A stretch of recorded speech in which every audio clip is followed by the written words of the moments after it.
And I bet that champagne tastes just fantastic. It's been a hot afternoon's work here in Valencia. The sun was certainly shining on Mark Webber today.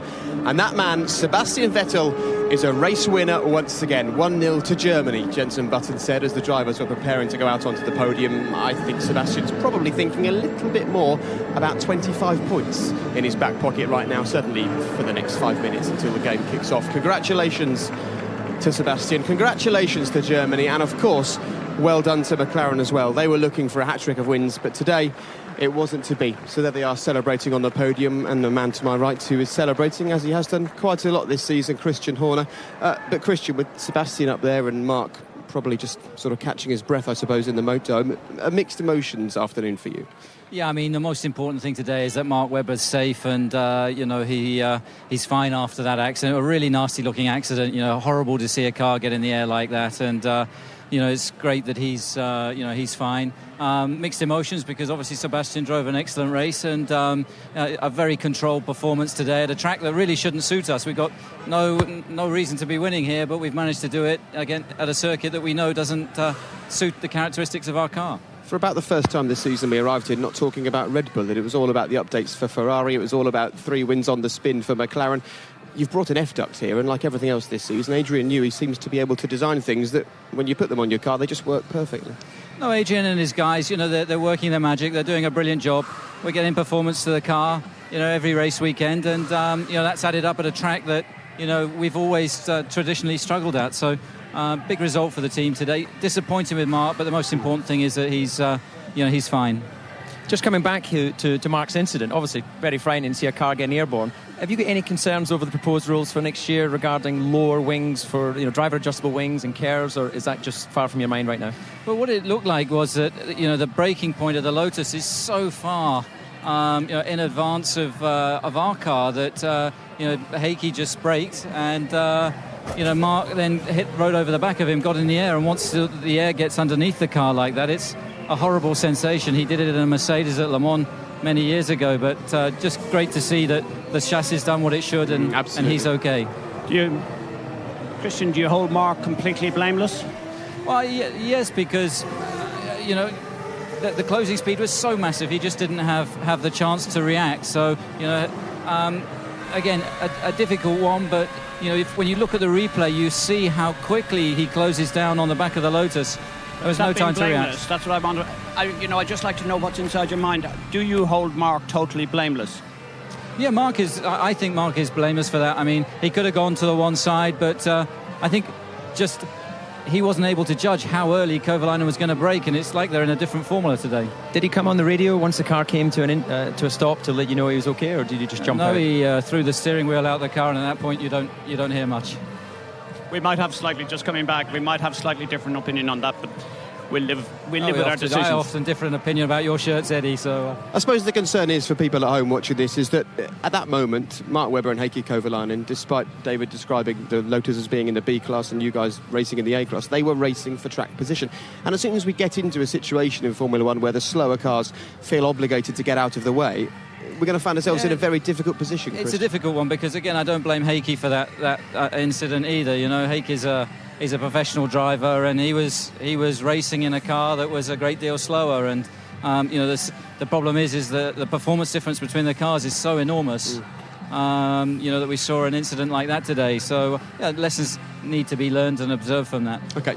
Thank you very much for joining us, and good luck in Silverstone, a circuit that you always thought would suit your car. You're looking pretty good everywhere at the moment. Hopefully, that was Germany's only result today, so as I've reminded Sebastian on the slowdown lap. OK, I think maybe Seb should give Mark a little bit of that champagne, just to calm the nerves. All right, thanks very much. Thank you for joining us. Well done today. Let's now hear, though, from Heikki Kovalainen, of course, who was the other party in that little coming together with Mark Webber. So, Heikki, first of all, I need to ask you, are you OK? Yeah, I'm fine, and I'm very happy that Mark is fine as well. It was an unfortunate incident and should not happen, but it did. Why did it happen in your eyes? I mean, there seemed to be quite a big speed difference, or was it just a racing incident? I mean, I think Mark was surprised how early I had to brake for that corner, and he was behind me. I was defending, of course. I was racing him, so I always wanted to defend. And then I think he was not sure which way to go, and at that moment I hit the brakes, and he had no chance to react, and I think that's what happened. David Coulthard and some of our pundits have been quite critical about the difference of speeds of cars out there. Do you think that's an issue? You've driven fast cars and maybe less fast cars now.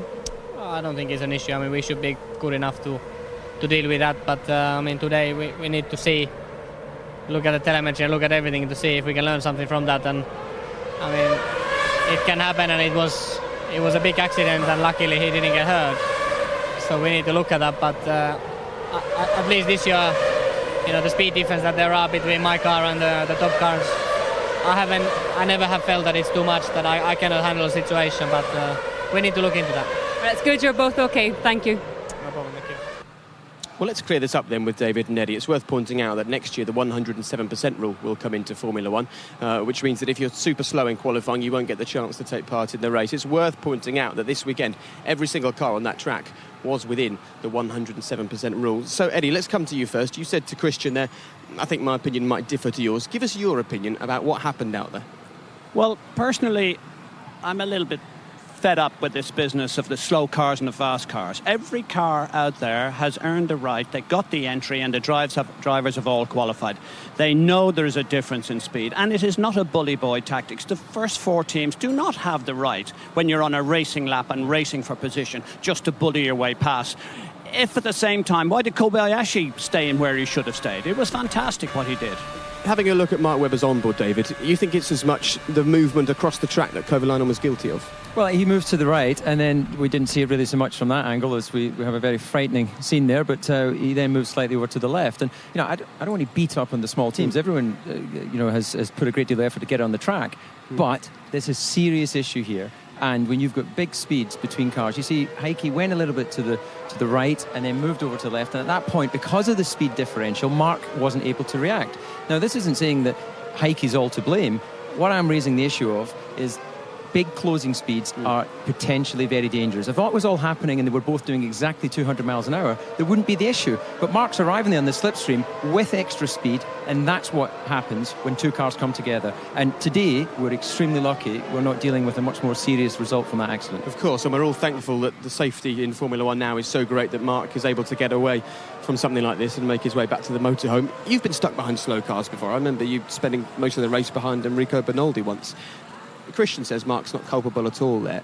Did Mark do anything wrong in your eyes? Should he have been that close? I mean, can you overtake a car where there isn't a gap, essentially? Yeah, of course, Mark has to take an element of responsibility. You know, accidents don't happen between 2 cars and there's only one person to blame. And, he'll look at that and he'll try and work out how he could do that differently. But the real issue for me is that this is not Monte Carlo. You can overtake very easily when there's a big speed differential. The Lotus is 4 seconds a lap slower. I think it's wonderful that the team say, we're out there, we're racing. But honestly, they aren't going to keep a Red Bull behind them, a McLaren, a Ferrari. You won't do it on this track.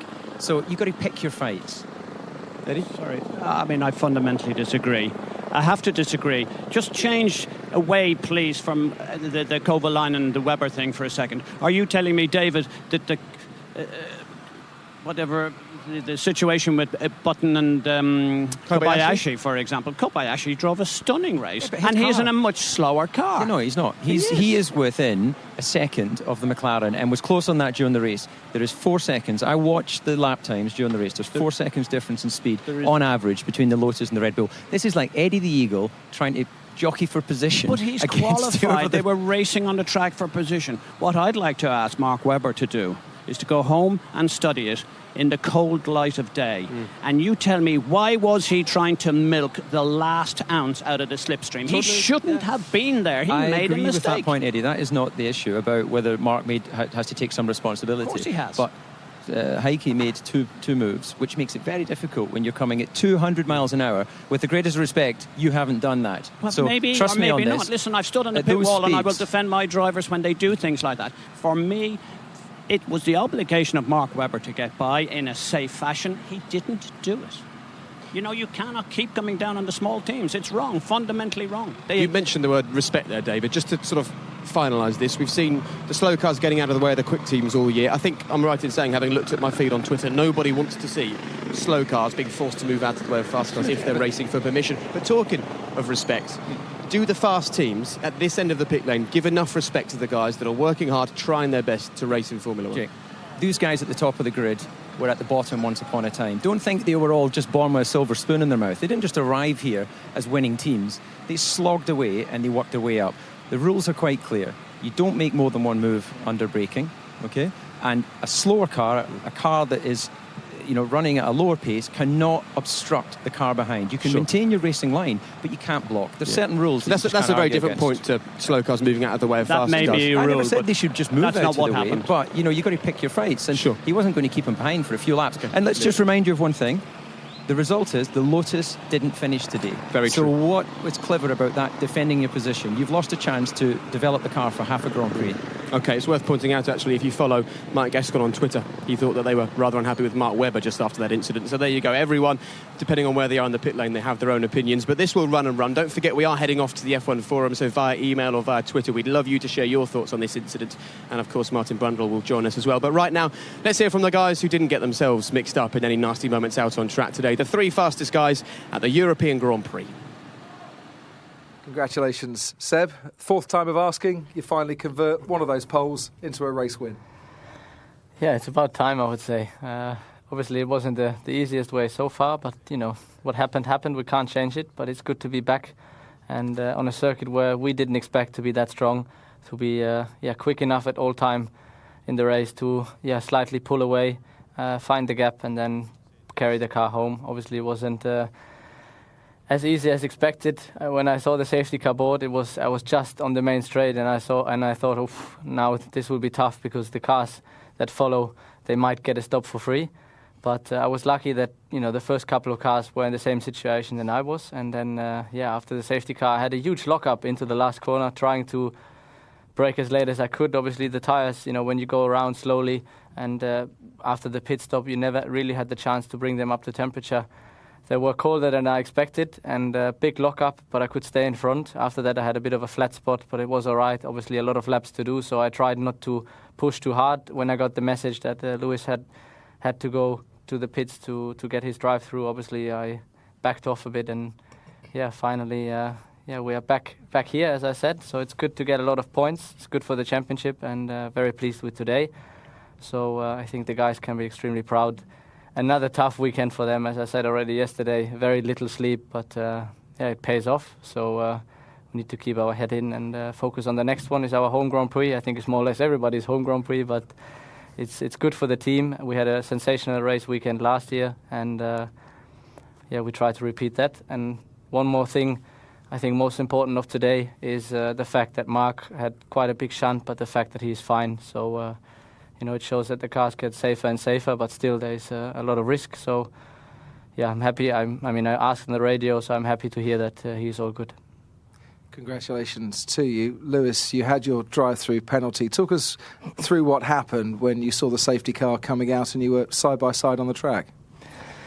I don't really remember too much about it, to be honest. I as I was coming around turn one, literally, as I got to the safety car line, I saw that the safety car was pretty much alongside me. I don't know. I thought that I passed it, so I continued, and that was it. You certainly gave it your all, trying to make up for that penalty, and you were hunting Sebastian down. Did you ever get the feeling you could close him, or was it a fruitless chase, do you think? For me, I from the start, we obviously touched at turn one and had a bit of a vibration from then on. And so the worry was that something was perhaps damaged at the front, and also there's a long time on those tires. So really, I was just trying to look after the car. At certain stages, it looked like he was slowing down, so I tried to close the gap, but then he was able to react to that, and therefore I just tried to bring the car home really in one piece. There's nothing worse than getting the whole way through the race and something happening at the end. And like Sebastian said, it's great to hear that Mark is fine. I haven't seen the incident, but. It's good to see that as well. Jenson from 7th on the grid, a podium finish, maybe unexpected, certainly very welcome for you, but maybe a frustrating race as well behind the BMW Sauber of Kamui Kobayashi. Yeah, I don't think it's a surprise considering the speed, but starting 7th and finishing 3rd, I was definitely helped out by the safety car. Safety car lights coming on just as I entered the pits, so it was perfect for me, whereas these guys had to go around another lap. So that was good, but then I got stuck behind Kobayashi for the rest of the race. His pace was okay. You know, the thing was he was pulling away from the rest of the field, but you just can't overtake around here. I was running pretty low downforce, so the straight line speed was good, but you just couldn't get the exits. I couldn't get the exits I wanted. So as soon as he pulled in, I had 3 laps towards the end of the race. I could have some fun and see what lap time I could do with the car. So a great finish. I also had a really fun first lap in the race. Pretty crazy, I must say, with Robert Kubica and Mark, 3 abreast into turn 8. But it was great, you know, no touching and a really good battle. So yeah, a great result for the whole team to get a 2nd and 3rd. We weren't quite good enough to win the race here. Red Bull were, and Sebastian obviously did a great job. So Germany 1, England 0 at the moment, and we'll see what happens in a little while. But a great day for us, I think. Also, I'll add to the comments these two have made about Mark. You know, that was a horrific accident that I'm sure we all saw on TV. Something similar happened in GP2, and very happy that he's been able to walk away from that, because it doesn't ever get much worse than that. So I'm glad he's okay. I totally agree with that. Just try and explain some of the confusion for us when the safety car did. Sorry about that. Indeed, we all agree with Jensen. We are very pleased that Mark Webber's okay. Let's just confirm the result then of the 2010 European Grand Prix. And what a great day it was for Rubens Barrichello. So close to picking up his first podium with Williams. A fantastic drive by him. And how about that guy? Wouldn't we love to hear from him? Kamui Kobayashi. He overtook Buemi and Alonso at the very death there. A very, very frustrating day for Fernando Alonso. Equally frustrating for both of the Mercedes Grand Prix drivers. You saw there Nico Rosberg's name disappearing past the screen, and poor old Michael Schumacher 16th in today's Grand Prix. And then we get up towards the back end of the racing today. Well done to Karun Chandhok again. He held his own in his Hispania car. And then we have a number of cars who didn't manage to finish today's race. And this is how those standings affect the race for the title for both the drivers and the constructors. Let's take a little look about how it is at the moment, and it is worth reminding you that the grid we've just seen is a provisional result, because at the moment 9 cars are under investigation for speeding behind the safety car. But look at this, Lewis Hamilton now once again from Jenson Button. He's extended his lead there though from 3 to 6 points. Sebastian Vettel, he's taken a great leap up from 5th. Mark Webber, followed by Fernando Alonso and Robert Kubica. Another good weekend for Renault.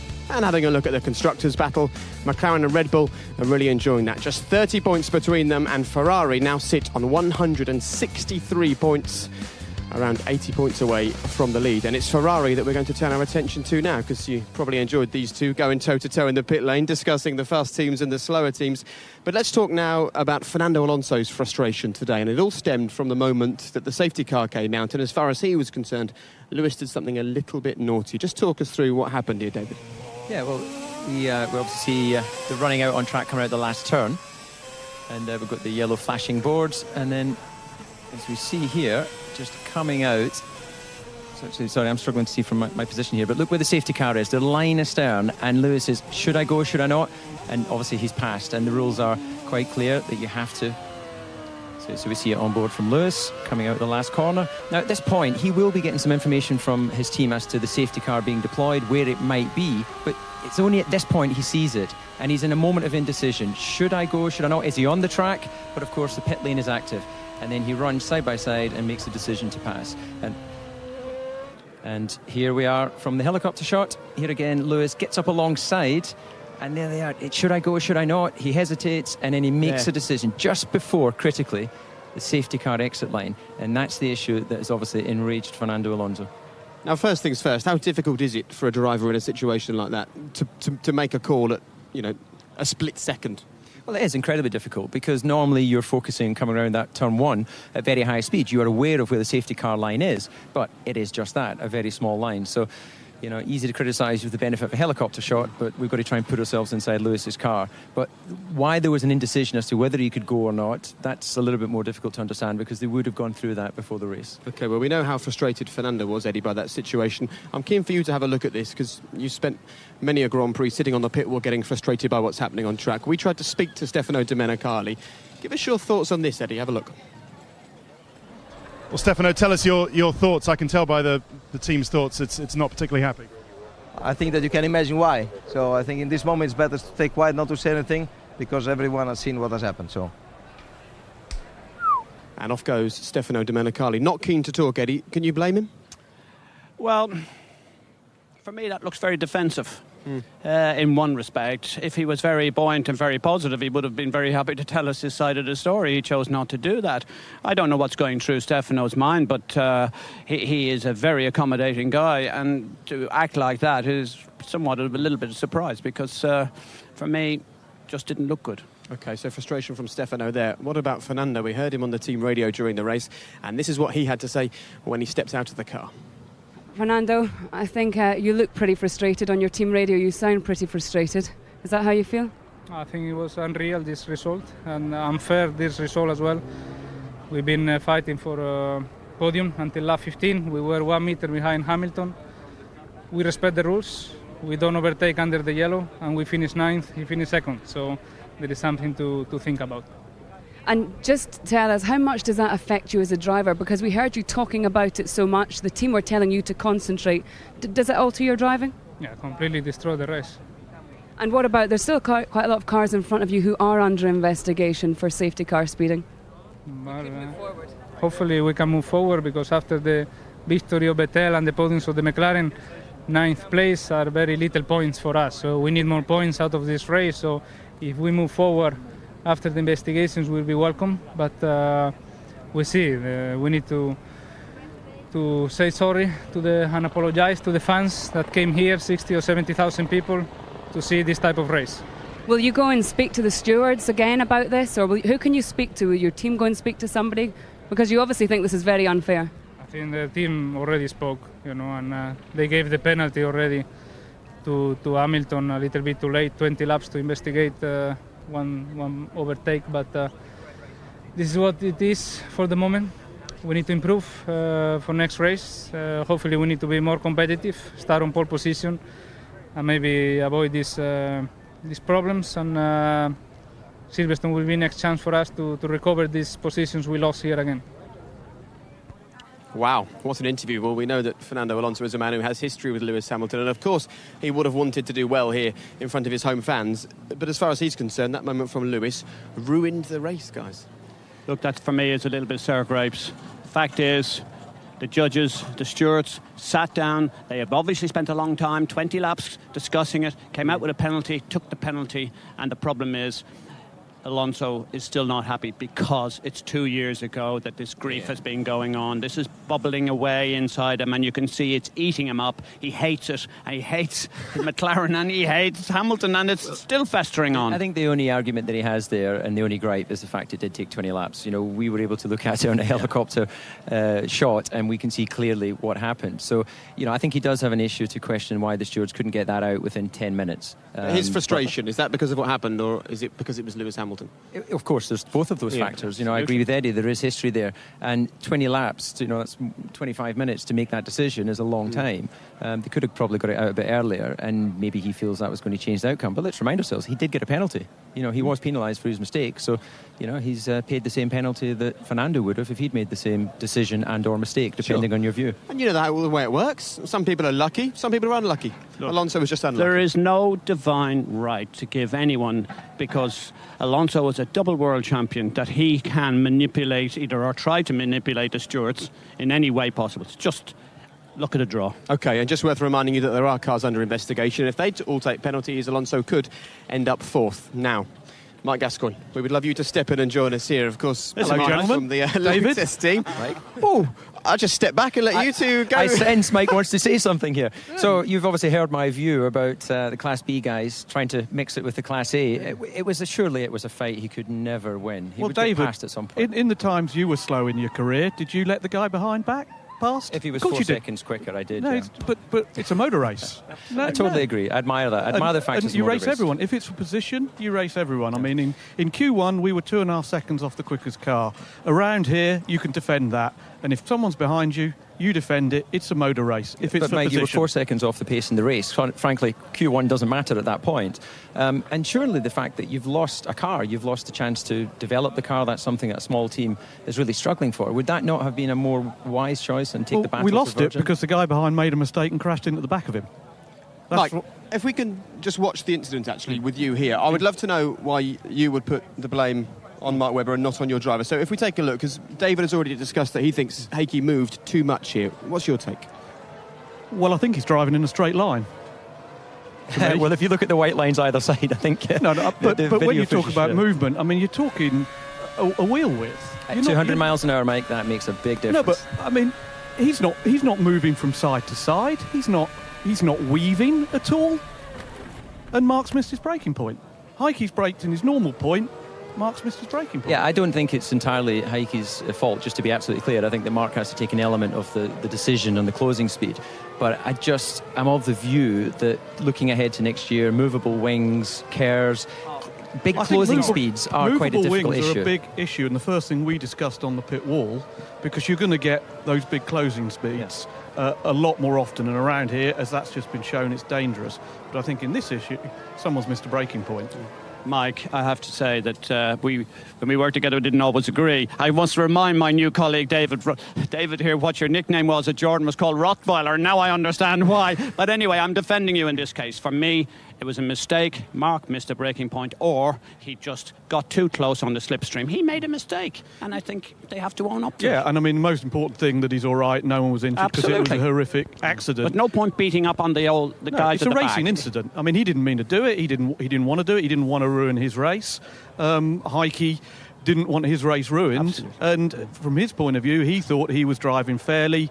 He wanted to try and defend the position. That's it. OK, Mike, finally, do the small teams in Formula One. We heard from Ferrari earlier this week saying that, you shouldn't be around. Do you feel got at, you, Virgin Hispania? No, I think we came into Formula One. We had 5 months to get a car. Here, it's a 100-second lap. We were 2.5 seconds off the pace in Q1. That's 2.5%. I'm fine with the 107% rule because we're 3-4% inside it. Yeah, sure. So, and without teams like us, you've only got 10-15 cars on the grid, and that isn't Formula One. Okay. And next year we're going to be racing some of these big boys, and when we do beat them, It'll feel good. It'll feel good. Very good. OK, thank you for joining us. We'll discuss this even more on the F1 forum. And I saw you stalking down here with this sort of electric look in your eyes. I would have taken you seriously if it wasn't for those green trousers. Well, hold on, look at the purple shoes. Exactly. Come on, don't tell me off for colour sense. We're handsome. We're proper people. Look at you. This is no fashion parade. Thank you very much, and unlucky today. OK, thanks very much for joining us. Well, I think we've pretty much sorted that one out, but don't forget, of course, you can relive today's Grand Prix with us this evening on BBC 3 at 10:45 for highlights of tonight's Grand Prix. And then, of course, in 2 weeks' time, we will be at Silverstone, and we've discussed this a few times this season. It's so finely poised. We head to Silverstone, having seen a great upturn in fortune from some others. More little issues to discuss, but overall, F1 is in an exciting state at the moment, isn't it? Yeah, that's halfway point of the season. Wide open for 3 different teams to have a world champion at the end of the season. I think it's a great year so far. Well, for me, I just want to say well done to Sauber. Fantastic for them. Sutil, Kobayashi made a fabulous day. Very exciting, and very happy for Mark Webber that he's well intact and with us and will be in the next race. Absolutely. Gentlemen, thank you both very much. We're not disappearing, though. I know there are other things to take your attention away from us, but please come and join us on the F1 forum if you can. It's been an enthralling European Grand Prix. I think the real winner today is Mark Webber. Formula One finally takes off in Valencia, but not in the way any of us expected. Now we wait for those red lights, and away we go. Express yourself, create the space. You know you can win. Don't give up the chase. Beat the man, take him on. You never give up. It's one-on-one. Love's got the world in motion. Oh no! Mark Webber's gone right up there. Love's got the world in motion. Oh, he made a mistake and Hamilton's come through almost. We have a drive-through penalty. He's on the final lap. He's taken Alonso.